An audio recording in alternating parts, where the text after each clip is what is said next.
దేవుడు నన్ను ప్రత్యేకతగాను అంటే నేను చిన్న వయసులో 75లో దేవుడు అప్పటి నుండి ఇప్పటి వరకు నన్ను గొప్పగాను ఆశీర్వదించాడు. తర్వాత నేను మా నాన్నగారు హాస్టల్ సీట్ కోసము ఆ రోజు 75లో పాలకొండలోనే నన్ను జాయిన్ చేయాలని హాస్టల్ సీట్ కోసం ఎంతో ప్రయత్నించారండి. ఆ ప్రయత్నంలో సీట్ దొరకకపోతే ఒకరింట్లో పెట్టి ఒక 10 కేజీలు రైస్ పెట్టుకెళ్ళి అన్నింట్లో పెట్టి నన్ను ఉంచారండి. ఒక 15 రోజులు 20 రోజుల వరకు ఉంచిన తర్వాత వాటిని ప్రయత్నించారండి. అక్కడ పాలకొండలోనే ప్రయత్నించి సీటు దొరకలేదండి. పాలకొండలో ఏంటి మీకు సీతంపేటలో సీట్ వచ్చేస్తుందండి, అక్కడ ఖాళీగా ఉంటుంది వెళ్ళాలంటే వెంటనే సీట్ వచ్చిందండి. నాకు మా నాన్నగారు మా అమ్మగారు తీర్థయాత్ర తిరిగండి గొప్ప ఇసుకెత్తిపోయారండి. అంటే మా 6 పేర్లు ఈ వెంకన్న బాబు పేర్లే పెట్టేశారండి. వాళ్ళకి మనశ్శాంతి దొరకలేదండి. వాళ్ళకి మనస్సు నిర్మూలన దొరకలేదు. వాళ్ళ బాధ ఎవరితో చెప్పుకోవాలో అర్థం కాని పరిస్థితులు అండి. ఇప్పుడు మా తాతగారు కూడా పెద్ద పేరు ప్రఖ్యాతులుగా ఉన్న పేరు మనిషి అండి. బొబ్బుల రాజు గారు ఉండి హ్యాండ్బార్లో ఉండి భూమి శిస్తులు ఏం కట్టాలంటే మా తాతగారేనండి. మనిషికి ఎంత తక్కువ కూడా ఆ రోజుల్లో బంగారము భూమి కనీసం మనిషికి 10 ఎకరాల భూమి వచ్చిందండి. మా మేనత్త గారు కూడా ఒకే కూతురు అండి. ఒకే కూతురు అయితే 3 అన్నదమ్ములతో ఒకే కూతురు అండి. పెళ్లి వేరే ఊరు చేసి చిల్లరగా తీసుకొచ్చారండి. అన్నదమ్ములతో సమానంగా బంగారము భూమి అన్నీ ఇచ్చేసారు మా తాతగారండి. ఆ రోజుల్లోనండి భూమి ఈ ఖర్చులు చాలక 1000 రూపాయలు కండి. మా నాన్నగారు యాత్ర తిరిగి ఎవరి దగ్గర యాత్ర ఊళ్ళో ముసలి అందరినీ తీసుకొని వెళ్ళారండి. ఒక 10 మందిని ఎండాకాలంలో తీసుకొని వెళ్ళి యాత్ర తిరిగి వాళ్ళందరినీ ఖర్చు పెట్టుకుంటారండి. ఆయన ఖర్చు పెట్టుకున్నా సరే 3 ట్రిప్పులు తిరిగితే ఎకరా పోయేదండి. 3000కి 3000 ఎకరం. ఈ రోజు 40 లక్షల ఎకరం అండి. ఆ రోజుల్లో 3000 ఎకరం. అలాగే తిరిగి అండి ప్రతి సంవత్సరం తిరగడము, భూమి మీద అప్పు చేసేయడము. కష్టపడితే అండి భూమి మీదకి వెళ్ళడానికి ఈయన ఒక 2 ఎద్దులు తీసుకొని వెళ్ళి భూమి దున్నితే 100 రూపాయలు వచ్చేదండి మనిషి తీసుకొని వెళ్తే. ఆ రోజుల్లో నేను చూసుకోండి ఎంత కష్టమైన పరిస్థితి ఆ రోజుల్లో 100 రూపాయలు రావడం అంటే. ఆ రోజుల్లో నన్ను సీతంపేట తీసుకెళ్తే ఆ హాస్టల్లో నేను అప్పుడు చదువుకున్నానండి. చదువుకున్న తర్వాత అక్కడ ఎస్సీ బీసీ హాస్టల్ అండి. అది ఆ బీసీ హాస్టల్లో అంటే మేము ఊరు వెళ్తాంటే 3 కిలోమీటర్లు దాటితే 30 టికెట్ అండి ఊరికి వెళ్ళడానికి. ఇటువైపు బస్సు ఎక్కాలంటే 3 కిలోమీటర్లు దాటాలి, 3 కిలోమీటర్లు నడిచి వెళ్ళాలండి పాలకొండకి వెళ్తే. అంత దూరంలో ఒత్తిడి అయిపోయండి. ఎంత ఒత్తిడి మీద నడిచి వెళ్ళాలో మాకే అర్థం కావట్లేదండి. అలాంటిది మా జన్మము ఇప్పుడు నేను చిన్నప్పుడు ఇప్పుడు అదే ప్లేస్లో తిరుగుతుంటే నాకు ఆశ్చర్యం వచ్చేస్తుందండి. అసలు నా చిన్నప్పుడు నేను నడిచే తోవ ఆ ఊరు వెళ్ళడము ఆ బస్సు మీద వెళ్ళడం అన్నీ చూస్తుంటే నాకు ఆశ్చర్యం వేసింది. నా చిన్నప్పుడు అన్నీ జ్ఞాపకాలు వస్తానవి. నేను ఎన్ని విసిలే సమయం ఊళ్ళో ఇదే విసిలేను నేను హాస్టల్లో ఉండను. అలాంటిదని చూసిన తర్వాత నేను ఎండాకాలం సెలవుల్లోనే ఈ బైబిల్ తీసుకెళ్ళానండి. మా అమ్మగారు మా నాన్నగారు చూసి ఈ గ్రంథం చదివి మనస్తృప్తి దొరికిందండి. వాళ్ళకి మనసు నిర్మూలన దొరికిందండి. ఎంత మా ఊరికి మేమే ఫస్ట్ అండి. అసలు ఆ గ్రామానికి ఇంచుమించు 5000 మంది అండి. సుమారుగా 1100-1500 గడపండి అది. అలాంటిది ఊరికి మేమే ఫస్ట్ అండి. ఎస్సీ వాళ్ళు కానీ ఎవ్వరు దేవుని నమ్ముకుంటారు కాదండి. అసలు అక్కడ చెప్పేవాళ్ళు లేరు, వినేవాళ్ళు లేరు, ఆలకించేవాళ్ళు లేరండి. పాలకొండ ఒకటే చర్చ్ అండి. మా అమ్మగారు మా నాన్నగారు 3 కిలోమీటర్లు నడిచి వెళ్ళి అక్కడ శనివారం నాడు వెళ్తే శనివారం 2 గంటలు బయలుదేరాడండి. సాయంత్రం వేసాడు అక్కడికి వెళ్ళాడండి. ఆదివారం నాడు పొద్దున ఉండి 2 ప్రార్థనలు విని ఆలకించి మళ్ళీ సాయంత్రం 3 గంటలు బయలుదేరితే 6 గంటలకు వచ్చారండి. ఇక్కడికి మా ఊరు వచ్చారండి. అలాంటిది అప్పుడు ఈ గ్రంథంలో చదివిన తర్వాత మనస్తృప్తి దొరికింది. నాకు మనసు నిర్మూలన దొరికింది. అన్ని విధాలుగా నేను 82 వరకు 80 వరకు సీతంపేటలో చదివానండి. చదివిన తర్వాత నేను రాజమండ్రి అప్పుడు 80లో వెళ్ళానండి. 82లో అప్పుడు ఈ గ్రంథం చదివిన తర్వాత బైబిల్ చదివిన తర్వాత అన్ని విధాలుగా దేవుడు అన్ని విధాలుగా మాకు సహాయం చేశాడండి. అలాగే మా అమ్మగారు మా నాన్నగారు కూడా కన్వర్ట్ అయిపోయాడు పూర్తిగా అండి. మా పక్క వాళ్ళు కానీ పక్క వాళ్ళు ఏటో మాట్లాడండి ఏ మాటలు వినేవారు కానీ ప్రార్థన అండి. ఇప్పుడు మా అమ్మగారు 95 సంవత్సరాలు రూపాయి ట్యాబ్లెట్ లేకుండా ఉన్నారండి.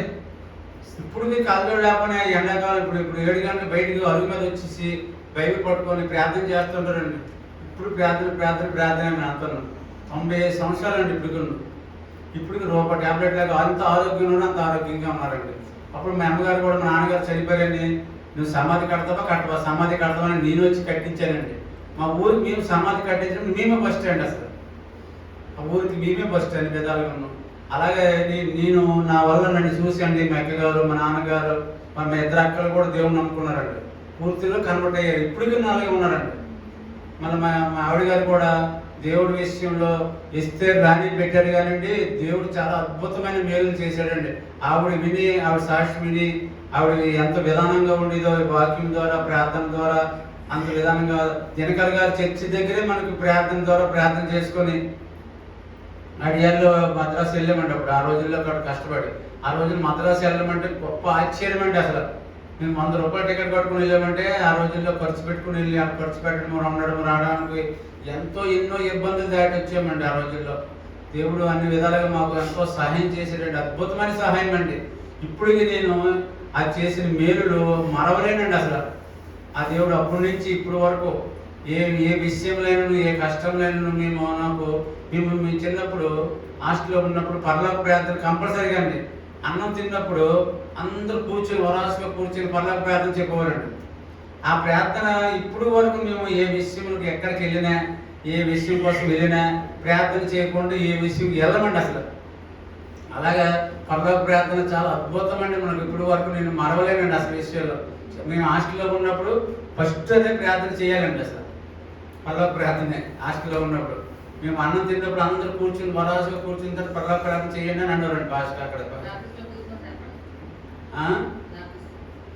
బాప్టిస్ట్ని కూడా నేను అప్పుడు పొందుకోలేదండి. ఇంకా ఫస్ట్ మా మ్యారేజ్కి హిందూ మ్యారేజ్ చేయమంటే మాకు హిందూ మ్యారేజ్ కావాలి వద్దుకోదంటే హిందూ మ్యారేజ్ ఒప్పుకున్నానండి. ఆ రోజుల్లో కూడా వాళ్ళు ఈ క్రిస్టియన్ మ్యారేజ్ చేసుకుంటారు ఫస్ట్ అంటే ఒప్పుకోలేదండి. ఒప్పుకోకపోతే తర్వాత నేను మామూలుగా ఆవిడ నమ్ముకున్న తర్వాత అప్పుడు బాప్టిస్ట్ని తీసుకున్నామండి. అప్పుడు బాప్టిస్ట్ని తీసుకున్న తర్వాత మా ఆవిడ గారు క్యాన్సర్ జబ్బు వచ్చింది. అంత జబ్బు వచ్చి క్యాన్సర్ జబ్బు వచ్చిన తర్వాత మా బిడ్డ పుట్టిందండి.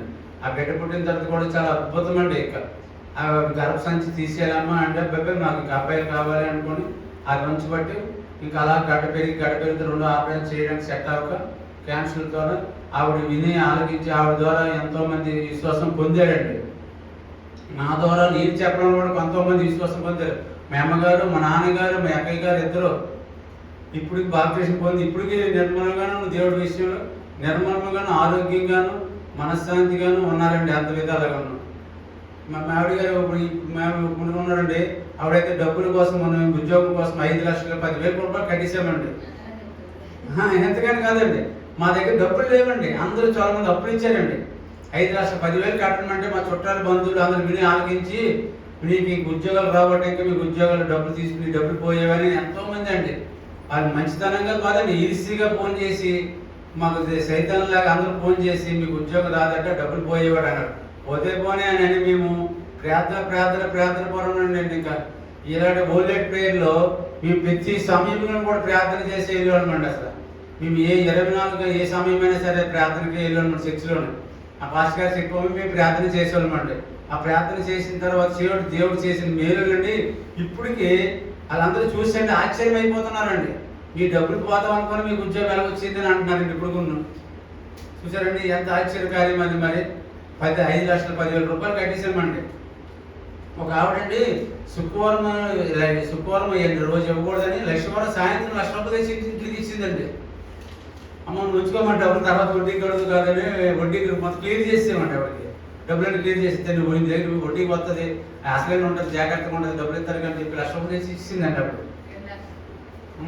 అలాగే మా చుట్టాల బంధువుల దగ్గర అందరి దగ్గర డబ్బులు వస్తే మా ఇక్కడ శ్రీకాకుళం వచ్చాడు. మా మాయ గారి ఇంట్లో మేము ప్యాగతులు పెట్టుకొని మా చేతిలో పెట్టుకుని తలకడికి పట్టుకున్నాం కానీ ఇగో బీరోలు పెట్టామా డబ్బులు ఇవ్వలేదండి. ఎందుకు ఇవ్వలేదండి? మా మీద ఈసితే డబ్బులు తీసారనుకో మాకు ఉద్యోగం డబ్బులు ఉండవండి. అది ఇంట్లో పెట్టి తీసారనుకోండి మా మీద వీసి పెట్టి తీసేస్తారండి. తీసిన తర్వాత మీరు దొంగలమా మా ఇంట్లో పెట్టావా మీ మీద తీస్తామని రివర్స్ అయిపోతారండి మా మీద. ఇంకా అందుకే ఎవరు డబ్బులు తెచ్చామని కూడా చెప్పలేదండి. ఎవరికి ఈ తలగడికి కొట్టి పడుకుని పోయేయాలని తప్ప డబ్బులు పోతే ఎవరికి డబ్బు తెచ్చామని కూడా చెప్పలేము కాదండి. అంటే అలాంటి ఈసి మనుషులు అండి. ఇక్కడ మా చుట్టాల బంధువులు అందరూ ఉండండి. ఆ డబ్బులు కూడా ఇంకో మేము దాచి బ్యాగ్ బీరువాలు పెట్టి మా ఇంటి వాళ్ళు కాదండి. అసలు ఈ డబ్బులు తేలేదు మేము డబ్బులు కట్టడానికి రాలేదు అని చెప్పోలేమండి, అంతే అబద్ధం చెప్పోలేమండి. ఎందుకంటే ఈ డబ్బుల వల్ల మనం మోసం చేశారు అనుకోండి, మనకు ఉద్యోగం కట్టడానికి డబ్బులు ఉండవండి ఆ టైంలో. అలాగే రాజమ్మ మొత్తం అంతా తిరిగామండి ఆ టైంలో. రాజమ్మ చుట్టాల బంధువుల దగ్గర తిరిగాము, డబ్బులు కట్టేమంటే కట్టి వచ్చి అన్నారు. అందరూ వివరాలు కొనుక్కొని అలా లాస్ట్కి వచ్చి డబ్బు కట్టేసేయమంటే వెళ్ళిపోయాము. దేవుడు చాలా చేసిన మేలునండి, ఎంత అద్భుతం కాదండి. నేను రాజమండ్రి ఉంటున్నట్టు రూపాయి పట్టుకుని వెళ్ళలేదండి నేను. అలాగే దేవుడు నేను నా వ్యాపార విషయంలో నేర్చుకున్న తర్వాత నాకు అప్పుడు నేర్చుకున్న తర్వాత సర్టిఫికేట్ కావాలండి నాకు ఉద్యోగం. అంటే వ్యాపారం నిమిత్తంగా పిఎంఆర్ లోన్ అండి ఆ రోజుల్లో. ఎంత కాదండి, 1,35,000 లోన్ ఆ రోజుల్లో. 1,35,000 అండి. ఆ 1,35,000 లోన్ కంటే ఎంతో ఆశ్చర్యం వేసిందండి. ఆ రోజుల్లో నాకు లోన్లు, బ్యాంక్ లోన్ రావడము, ఆ రోజుల్లో బైక్ షాప్ పెట్టడం అక్కడండి. అలాగే ఉత్పత్తి అయ్యి ఎంతో కష్టపడి నాతో నేను చేసిన వ్యాపారస్తులు కూడా నాకు ఎంతో మేలు చేశారండి. ఇప్పటికి నన్ను మరవలేరండి. ఇప్పుడు నన్ను వ్యాపారస్తులు ఇప్పటికి నేను అంత అద్భుతంగా చేస్తానని నా మీద ఎంతోమంది ఈర్ష్యపడిపోయి నాతో పోటీ పడిపోయి వెళ్ళి అడిగేవారండి వ్యాపారం కోసం. ఏంటి ఆయనకి ఇస్తున్నారు, మాకు కూడా ఇవ్వండి, మేము చేస్తామంటే మేము ఆయనకి ఇవ్వట్లేదని అనేవాళ్ళు వాళ్ళు వ్యాపారస్తులు. నాకు అమలాపురంలో ఒక 2 ఉన్నారండి, రాజమండ్రిలో ఒక 4 ఉన్నారండి. పెద్ద పబ్లికేషన్, మోహన్ పబ్లికేషన్ అని వర్కౌట్ ఉందండి. నేను 1,10,000 రూపాయలు క్యాలెండర్ చేసేవాడు, బయటికి వెళ్ళేసేవాడి రాత్రి 12 వరకు ఉన్నాడు. రాత్రి 12 వరకు చేసి 1 గంటకి భోజనం చేసి పడుకుంటామండి. పొద్దున్న మళ్ళీ 7 గంటలకు లేచేవాళ్ళమండి. మేము ఎంత కష్టపడ్డామో అన్ని విధాలుగాను కష్టం కూడా విషయాల్లో మా బాధలైన నా పని విధానంలో ప్రార్థన చేస్తే దేవుడు అన్ని విధాలుగానండి సహాయం చేసేవాడండి. మాకు ఎంత సహాయం కాదండి, ఏ విషయంలో ఏంటంటే మా కష్టాల్లోనూ మా బాధల్లోనూ కూడా అన్ని విధాలుగా ఆయన మాకు కాపాడాడండి, అంతే విధాలుగా. అలాగే ఉద్యోగ రీతిలో మాకు కూడా ఎంతో మేలు చేశాడండి. ఏ విషయంలో సరే ఇప్పుడు కూడా మాకు ఏ కష్టాలు వచ్చినా ప్రార్థనేనండి. ఆ ప్రార్థనల వల్ల మేము ఎంత అద్భుతం పొందాము, మేలు పొందాము. దేవుడు మాకు ఎంత నన్ను 62 సంవత్సరాలైనా దేవుడు ఇంకా మేలు చేసి ఉన్నాడండి. ఇంకా అంత అద్భుత కార్యం ఉండండి. అలాగే మా పెద్ద బిడ్డకి పుట్టిందని పోదు కదండి, డబ్బులు ఇచ్చినా సరే అండి ఆ ప్రేమ ఎవరికి రాదండి ఈ రోజుల్లో. ఎందుకంటే అమ్మ అని ఎవరు చెప్పగలమండి, వేరే అయితే ఇప్పుడు ఆ పిన్ని కాబట్టి అక్కగానైనా సరే పిన్ని అమ్మ అని అంటుందండి. ఇప్పుడు రోజు మా మనవరానికి అమ్మమ్మ అని అంటుందండి. అది వేరే వాళ్ళు అనుకోండి, ఎంత భేదం వస్తుందో, ఎంత డబ్బు ఇచ్చినా సరే మనం కొని పెట్టలేమండి. అమ్మని కొని పెట్టగలమండి, మళ్ళీ అమ్మని పిలిపించలేమండి. అసలు నీ పిల్లలు నీరే, మా పిల్లలు మీరే అని అంటారండి ఆ రోజుల్లో. ఈ రోజుల్లో బట్టి లెక్క చూస్తే అలాంటిది మా అమ్మాయి కూడా ఇప్పుడు మా పెద్ద ఉందండి, అమ్మ అని అంటదండి. ఎంత ప్రేమగా మాట్లాడుతుందో అంత ప్రేమ అండి. అది డబ్బులు తెచ్చుకోగలమండి. ఏమైనా విషయాల్లో డబ్బు తీసుకొని అమ్మ పేరు పెట్టి పిలగలదా? మనవరాలు సరే అమ్మమ్మ అని అనగలదా? అనలేదండి. నా మనవరాలు నీ మనవరాలు అంటారండి. అలాగే దేవుడు ఏ విషయంలోనైనా సరే దేవుడు చేసిన మేలులు మేము మరవలేమండి. అంత విధాలు అంత అద్భుతమైన కార్యంలో మేలు పొంది ఉన్నాము. అన్ని విధాలుగా కష్టాల్లో నుండి, బాధల్లో నుండి అన్ని విధాలు ప్రార్థన పోవడమే కానీ మేలు పొంది ఈ రోజుకి ఎలాగ ఉన్నామంటే దేవుడు కృపేనండి. అంత ఎక్కడ నేను రాజమండ్రిలో ఇక్కడ లోన్ పెడతామని 89 అండి ఇక్కడ పెడదామని ప్లాన్ చేశానండి. లోన్ ఇచ్చారండి. ఇక్కడ 3 బ్యాంకులు లోన్ ఇస్తామన్నారండి ఆ రోజుల్లో.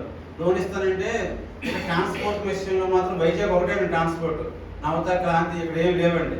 వైజాగ్ నుంచి మనం రిలేట్ చేసుకుని మనం బస్సు వేసుకొని రావాలండి సరుకు ఆ రోజుల్లో.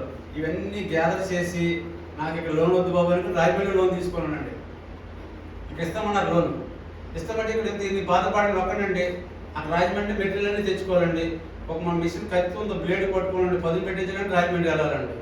ఒక్కడిని నేను వెళ్ళాలన్నా చెయ్యాలన్నా సరే అందుకోసం నాకు లోన్ వద్దని చెప్పి క్యాన్సిల్ చేసుకుని రాజమండ్రిలో వచ్చానండి. రాజమండ్రి 1 సంవత్సరం అయితే అప్పుడు అక్కడ లోన్ ఇచ్చారండి నాకు. అక్కడ నేను చేస్తున్న ఓనర్ గారు అయితే నాకు గ్రాండ్ నీ వర్క్ నువ్వు ఎలా చేస్తావు నువ్వు లెటర్ బెడ్ మీద రాసేమన్నారండి. అని నేను రాసేమని సరేండి.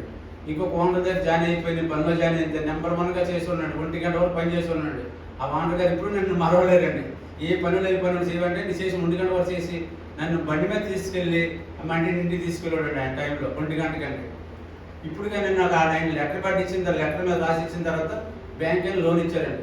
బ్యాంక్ లోన్ ఇస్తే మేనేజర్ గారు అన్నారండి, బాబు ఇప్పుడు ఎంతవరకు ఖర్చు పెట్టామమ్మ అన్నారండి మేనేజర్ సెక్రటరీ గారు. నేను రూపాయి ఖర్చు పెట్టలేదు, మీ దయాదాశ్రమం అండి అంటున్నా. అంటే నాకు ఏం వద్దమ్మా, నీ ఓపీకి కెమెరా కొనేసి ఫోటో తీసిన తర్వాత కెమెరా ఇచ్చేయమన్నాడండి. ఆ రోజు 300 రూపాయలు కెమెరా అండి ఆ రోజుల్లో. ఆ కెమెరా ఇచ్చేమో చాలు నాకు డబ్బులు అయిపోతుంది అనేసారు నా మేనేజర్ గారు. చాలా అద్భుతం అంటే ఆ రోజుల్లో మేలు చేయడం అంటే కార్యం కాదండి అది. మరి ఆ మేనేజర్ గారు మూవ్ అనకపోతే మన డబ్బులు ఇచ్చి ఇవ్వకపోనే వాళ్ళు ఎట్లా ఇవ్వకపోనే మనకు ఆ రోజుల్లో రోల్ రాదండి. ఆ రోజుల్లో దేవుడి చిన్న సాక్షి దేవుడు దీవించిన గాక. ఆమేన్.